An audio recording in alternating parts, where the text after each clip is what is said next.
નર્મદામાં જમીન વિવાદને લઈ સાધ્વીએ સાધુને પોલીસની હાજરીમાં જ લાફો ઝીંકી દીધો અને નર્મદા કિનારે આવેલ ધનેશ્વર આશ્રમનો વિડીયો વાયરલ થતા ખળભળાટ મચ્યો છે। નાંદોદ તાલુકાના ધનેશ્વર મંદિરની પ્રોપર્ટી મુદ્દે સાધુઓ વચ્ચે વિવાદ વકર્યો અને મહત્વનું છે કે આ વિવાદ છેલ્લા 25 વર્ષથી ચાલે છે। સાધ્વીએ સાધુ સદાનંદ મહારાજ સામે ફરિયાદ કરી અને પોલીસ બોલાવી હતી।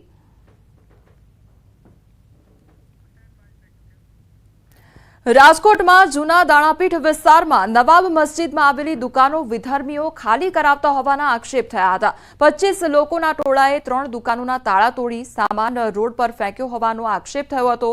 પોલીસ પહોંચતા સામાન ફેંકનાર વ્યક્તિઓએ વકફ બોર્ડનો ઓર્ડર બતાવ્યો હતો। વર્ષોથી ભાડાપેટે રહેલ દુકાનો અચાનક બળજબરીથી ખાલી કરાવતા વેપારીઓમાં રોષ ફેલાયો હતો।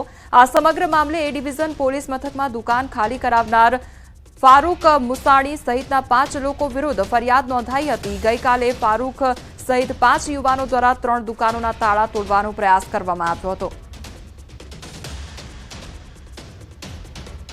અમારી દુકાનનું તાળું તોડતા હતા એ સામે બેઠા બેઠા મેં જોયું એટલે અમે ત્યાં ગયા તો અમને એને ઓર્ડર આપ્યો કે આ વકફ બોર્ડનો ઓર્ડર છે તાળું તોડવા અને માલ સામાન તમારો બહાર ફેંકી દેવાનો। એટલે 20 થી 25 જણાનું ટોળું હતું।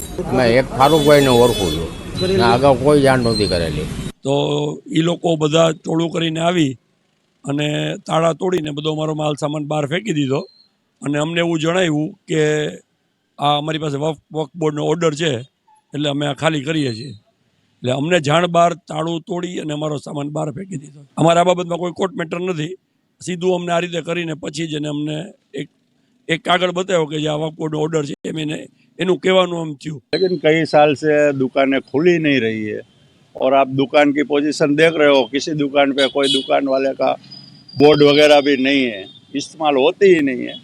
ना ही तो मस्जिद में कोई लोग ये लोग भाड़ा देते हैं और जब भी भाड़ा मांगने जाते थे ये लोग ऐसे बातें करते थे कि भाई भाड़ा मांगने जाते तो बोले हम तो कोर्ट में जमा दे देंगे, आप तो देने की ज़रूरत नहीं, क्योंकि पुराने लोग जो थे वो सब मर गए, नए लोग को कोई जवाब नहीं देता है, भाड़ा कई सालों से दिया ही नहीं है। રાજકોટના દાણાપીઠ વિસ્તારમાં વકફ બોર્ડના નામે 3 જેટલા જે દુકાનદારો છે તેમને જે દુકાન ખાલી જે છે એ કરાવવામાં આવી હતી। 5 જેટલા શખ્સો છે તેમના દ્વારા દુકાન ખાલી કરાવવામાં આવી હોવાનો આક્ષેપ છે। તેમનો સામાન છે તે રોડ ઉપર ફેંકી દીધો હોવાનો આક્ષેપ થયો હતો। ત્યારે આ સમગ્ર મામલે એ ડિવિઝન પોલીસ દ્વારા 5 શખ્સો વિરુદ્ધ ગુનો દાખલ કરવામાં આવ્યો છે।